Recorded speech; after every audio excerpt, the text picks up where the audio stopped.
My name is Gita. आज मैं दोबारा आ गई हूँ आपके लिए जो है एनसीईआरटी की बुक ईवीएस को लेकर। और इससे पहले मैंने जो है 1st to 6 चैप्टर जो है कवर कर लिया है और उम्मीद करती हूँ कि आपने उन चैप्टर्स को अच्छे से पढ़ लिया होगा और अच्छे से अपने नोट्स प्रिपेयर कर रहे होंगे। आगे जो है हम 7 to 9 चैप्टर आज जो है कवर करेंगे। तो चलिए देर किस बात की, स्टार्ट करते हैं। बस आपसे एक रिक्वेस्ट है कि अगर मैं ये चैप्टर्स करवा रही हूँ, मैं आप लोगों के लिए इतना सा मेहनत कर रही हूँ, तो मेरे मेहनत का बस इतना फल दीजिएगा कि आप लोग अपने नोट्स अच्छे से प्रिपेयर कीजिएगा और इस बार का CTET जो एग्ज़ाम है आप अच्छे से अपना क्लियर कर लीजिए। तो चलिए स्टार्ट करते हैं। तो सबसे पहले जो है हम इसमें जो है आज एनसीईआरटी की बुक क्लास 4th जो है उसमें हम जो चैप्टर हम कवर करेंगे वो हमारा चैप्टर होगा 7 to 9। चैप्टर 7 to 9 जो है हम आज कवर करेंगे। हमारा 7 to चैप्टर 9 क्लियर करेंगे और टू द पॉइंट्स में कवर करेंगे। सबसे बेस्ट पार्ट होगा कि इसके इमेजेस भी होंगे जिससे कि आपको याद रखने में काफ़ी टाइम तक, क्योंकि जो इमेज होती है ना वो हमारे दिमाग में काफ़ी टाइम तक रहती है। तो इमेज के थ्रू आपको चीज़ें जो है, छोटी छोटी जो चीज़ें हैं हम भूल जाते हैं, छोटे छोटे वर्ड्स होते हैं। वैसे तो ये बहुत हार्ड नहीं है, ईवीएस की जो बुक है 4th क्लास की बहुत हार्ड नहीं है, लेकिन कुछ ऐसे वर्ड्स हैं अलग अलग साउथ में जाके कुछ ऐसे वर्ड्स, मतलब कुछ चीज़ों के लिए ऐसे वर्ड्स का प्रयोग किया गया है कि जो हम अपने माइंड में नहीं रख पाते। तो इसके लिए मैं इमेजेस आपके सामने लेकर आई हूँ कि उस इमेज के थ्रू आपको ज़्यादा टाइम तक याद रहे। तो देखते हैं कितना कारगर ये सिद्ध होता है। तो चलिए स्टार्ट करते हैं। जो हमारा पहला 7 चैप्टर है वो है खिड़की से। चैप्टर से ही क्लियर हो रहा होगा, खिड़की से मतलब हमने क्या देखा। तो इस चैप्टर में जो है हमें कुछ मोटी मोटी बातें बताई गई हैं और वही मैं आपको जो है क्लियर करूँगी।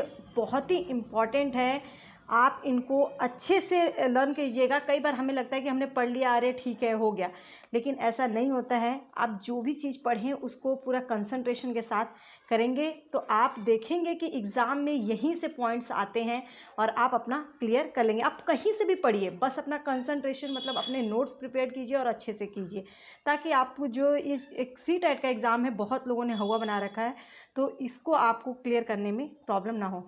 चलिए बिना टाइम गवाए हम स्टार्ट करते हैं। सबसे पहले इस चैप्टर में जो एक बात कही गई है, मडगांव कहाँ पर है। मडगांव, तो ये जो मडगांव है ये हमारा जो पड़ता है वो है गोवा में। कहाँ पे पड़ता है याद रखिएगा, मडगांव जो है ये पड़ता है कहाँ पर, गोवा में। गोवा में पड़ता है मडगांव। अब अभी गोवा से केरल तक जो रेल जाती है, क्वेश्चन आता है कि गोवा से केरल तक जाने वाली रेल के बीच में कितने सुरंग और कितने पुल। और बहुत ही इम्पॉर्टेंट क्वेश्चन है ये, याद रखिएगा, कितने सुरंग और कितने पुल पड़ते हैं। तो याद रखिएगा 92 सुरंग और लगभग 2000 पुल जो है गोवा से केरल के रास्ते में पड़ते हैं। सुरंग क्या होता है, सुरंग जो है इस टाइप का कुछ होता है, मतलब कि ज़मीन के अंदर खोद कर बनाया जाता है। तो ये सुरंग जो है लगभग 92 सुरंग और 2000 पुल जो है पड़ते हैं गोवा से केरल के रास्ते में। होप से ये क्लियर हो गया होगा। नेक्स्ट जो है, पुल और पहाड़ बनने के कारण ट्रेन द्वारा पहाड़ और नदियां पार करना जो है पार करना जो है आसान हो जाता है। मतलब पुल और पहाड़ बनने के कारण ट्रेन के द्वारा पहाड़ हो या नदी हो, उन दोनों को ही हमारे लिए पार करना जो है आसान हो जाता है। पुल तो आप लोगों ने देखा ही होगा, तो पुल जो है बहुत ही इम्पॉर्टेंट है। पुल के द्वारा हम कितने बड़े से बड़े पहाड़ हो उस पर एक पुल बना के, और या नदी हो उस पर जो है पुल बना के जो है हम उसको क्रॉस कर सकते हैं। आगे देखते हैं। गुजरात से केरल तक पहुंचने में ट्रेन जो है किन किन राज्यों से गुजरती है। इट्स वेरी इंपॉर्टेंट क्वेश्चन, ये भी बहुत बार आप पूछा गया है। गुजरात से केरल तक, याद रखिएगा कहाँ से, गुजरात से केरल तक पहुंचने में जो है ट्रेन जो है सबसे पहले गोवा, महाराष्ट्र और कर्नाटक राज्य, ये 3 राज्यों से गुजरती है।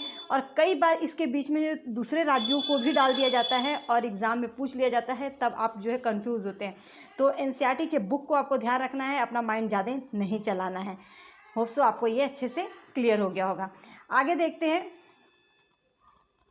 आगे जो है हमारा देखिए उडुपी स्टेशन कहाँ पर है? तो उडुपी स्टेशन जो है ये हमारा पड़ता है कहाँ पर? कर्नाटक में। कोट्टायम नगर कहाँ पर है? ये है केरल में। देखिए ये वर्ड्स जो है आपको याद रखना पड़ेगा। उडुपी स्टेशन कहाँ पर है? कर्नाटक में। कोट्टायम नगर कहाँ पर है? केरल में। बहुत बार पूछा गया है और बहुत ही इम्पॉर्टेंट है। तो आगे चलते हैं, देखते हैं यहाँ पे किन किन राज्यों में कौन सी भाषा बोली जाती है। इट्स वेरी इंपॉर्टेंट, कई बार क्वेश्चन पूछा गया है। देखिए मैं बार बार बोल रही हूँ कि कई बार क्वेश्चन पूछा गया है, इसका मतलब आप ये मत सोचिएगा कि बस मैं ऐसे ही बोल रही हूँ। आप प्रीवियस ईयर्स के क्वेश्चंस मिलाइए और आपको जो है पता चल जाएगा। तो आप थोड़ा सा ध्यान से पढ़िएगा, क्योंकि ये टू दी पॉइंट्स में मैंने जो पूरे नोट्स बनाए हैं ये आपके पेपर को और एनसीईआरटी बुक को ध्यान में रखते हुए बनाए हैं, तो आप इसे ध्यान दीजिएगा। चलिए स्टार्ट करते हैं।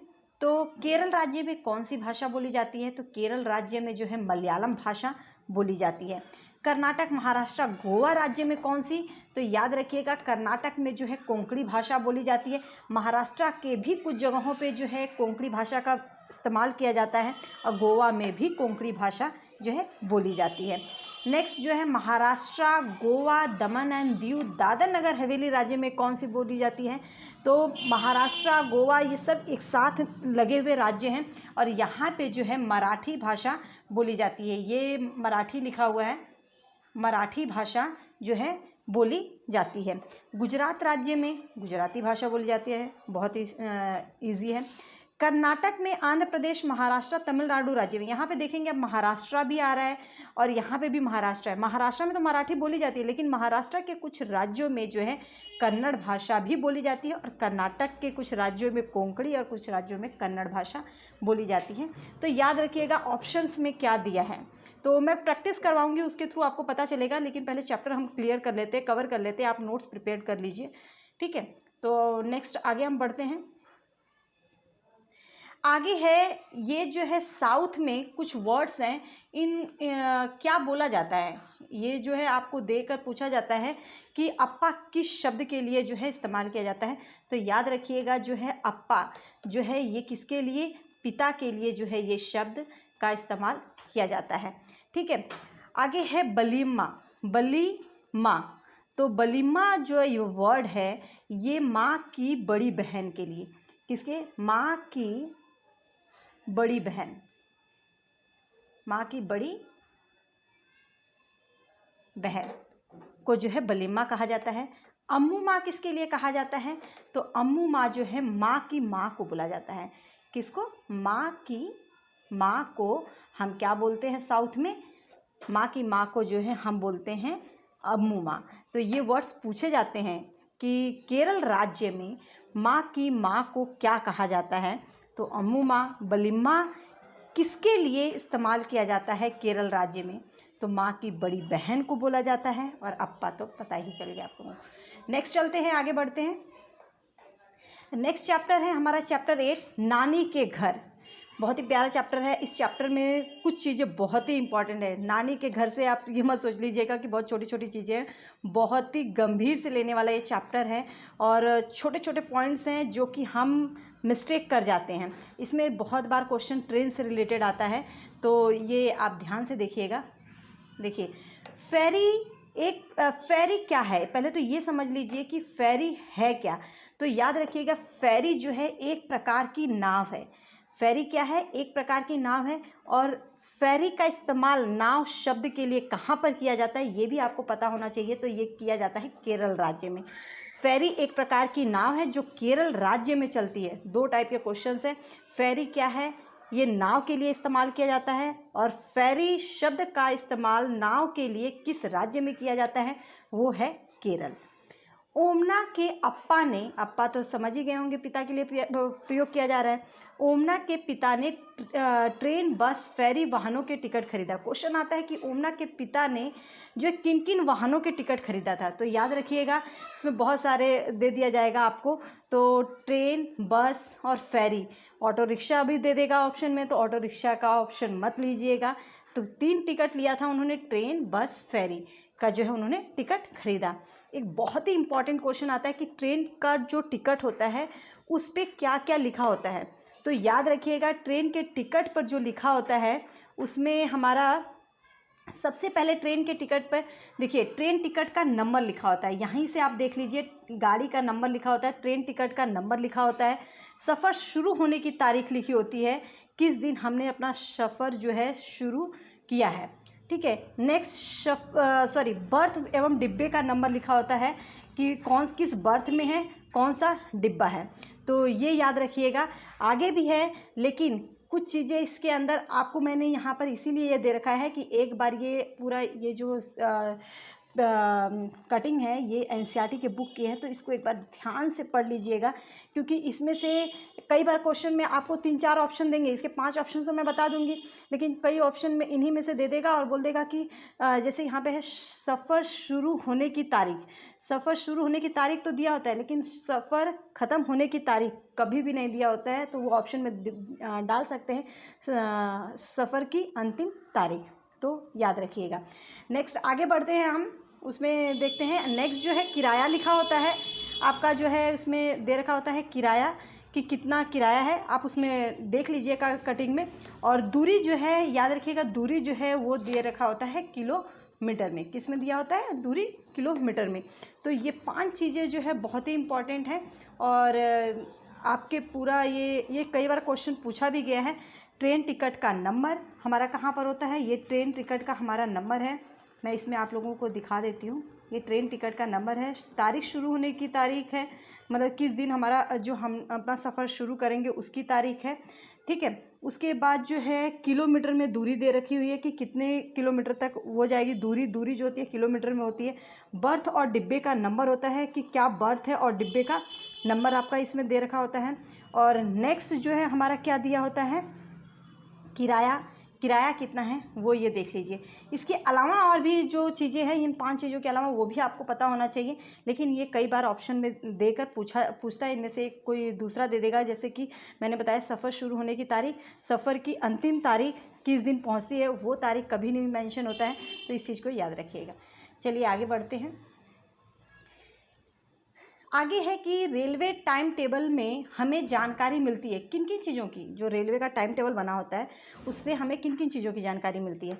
तो सबसे पहले स्टेशन का नाम पता चलता है, पहुंचने का समय, किस समय पर पहुंचेगा। याद रखिएगा दोनों चीज़ अलग अलग है, मैंने टिकट है और यहाँ पर रेलवे टाइम टेबल है, टिकट और टाइम टेबल में डिफरेंस। ठीक है, स्टेशन छोड़ने का समय दिया होता है, दूरी किलोमीटर में, और कितने दिन लगेगा। नेक्स्ट बढ़ते हैं। अहमदाबाद से कोट्टायम पहुंचने में कितना समय लगा, ये भी आता है। अहमदाबाद से कोट्टायम पहुंचने में 48 घंटे लगते हैं। कितना? 48 घंटे। ओमना ने कोट्टायम पहुंचने के लिए ट्रेन के बाद जो है ऑटो रिक्शा, बस व फेरी में बैठी थी। तो ओमना कोट्टायम पहुंचने के लिए किन किन चीज़ों में बैठी थी? तो ट्रेन के बाद वो ऑटो रिक्शा, बस व फेरी में बैठी थी। आगे देखते हैं। नेक्स्ट चैप्टर जो है हमारा वो है चैप्टर 9। चैप्टर 9 में जो है परिवार के बारे में बताया गया है। परिवार से आप लोगों को परिवार शब्द से ही समझ में आ रहा होगा कि बच्चे का जो है सबसे पहली जो पाठशाला होता है वो परिवार ही होता है। तो परिवार चैप्टर में जो है बताया गया है कि परिवार 2 प्रकार के होते हैं। एक हमारा संयुक्त परिवार होता है जिसे हम जॉइंट फैमिली बोलते हैं, और एक एकल परिवार जिसे हम न्यूक्लियर फैमिली, जो आजकल बहुत देखने को मिल रही है। और ये ज़्यादातर लोग जो है क्या है कि अकेले जाके बस जाते हैं शहरों में, न्यूक्लियर फैमिली। और इन दोनों के अपने अपने फ़ायदे हैं, अपने अपने नुकसान हैं, तो इसमें हमें ज़्यादा डिटेल में जाने की ज़रूरत नहीं है। आप इतना समझ लीजिए कि बच्चों के समाजीकरण का जो पहला पार्ट है, मतलब जो बच्चों का समाजीकरण वाला पार्ट बताता है, वो हमारा परिवार ही है। ठीक है, आगे देखते हैं। तो पहले ये समझ लीजिए कि संयुक्त परिवार क्या होता है और जॉइंट फैमिली, मतलब जॉइंट फैमिली और न्यूक्लियर फैमिली होती क्या है। तो आप यहाँ पर इस पिक्चर के थ्रू समझ सकते हैं कि अगर हम संयुक्त परिवार की, जॉइंट फैमिली की एक बात करें, तो जिसमें एक हमारे दादाजी नज़र आ रहे हैं, एक दादी जी नज़र आ रही हैं। इसमें एक जो है बेटा है, बेटे के साथ उसकी वाइफ है और उसका बच्चा है। मतलब एक फैमिली में जब 2 पीढ़ी के लोग रहते हैं, जब किसी भी फैमिली में 2 पीढ़ी के लोग रहते हैं, तो वो हमारा जो है क्या होता है? Joint family. 2 से 3 पीढ़ी भी हो सकता है, 4 पीढ़ी भी हो सकता है, वो हमारा क्या होता है? Joint family. लेकिन एकल परिवार का मतलब होता है, न्यूक्लियर फैमिली का मतलब होता है जिसमें एक ही पीढ़ी के लोग, मतलब जिसमें हस्बैंड वाइफ और उसका अपना बच्चा, बस ये लोग रह रहे होते हैं, तो वो क्या होता है, वो हमारा न्यूक्लियर फैमिली। होप सो, उम्मीद करती हूँ कि ये आप लोगों को जो है पूरा अच्छे से क्लियर हो गया होगा। मैंने तो अपना काम कर दिया है, आपका बस इतना काम है कि आप इसे अच्छे से अपना टू दी पॉइंट्स में नोट्स बनाइए और इस बार का जो है अपना एग्ज़ाम सी-टेट का आप लोग निकाल लीजिए। तो उम्मीद करती हूँ कि ये पूरे चैप्टर अच्छे से क्लियर हो गया होगा, और अगर अच्छा लगा हो चैप्टर तो अपने नोट्स बनाना शुरू कर दीजिए और जुड़े रहिए, ताकि हम आगे के भी चैप्टर इसी तरीके से जो है अपना कवर कर सकें। All the best.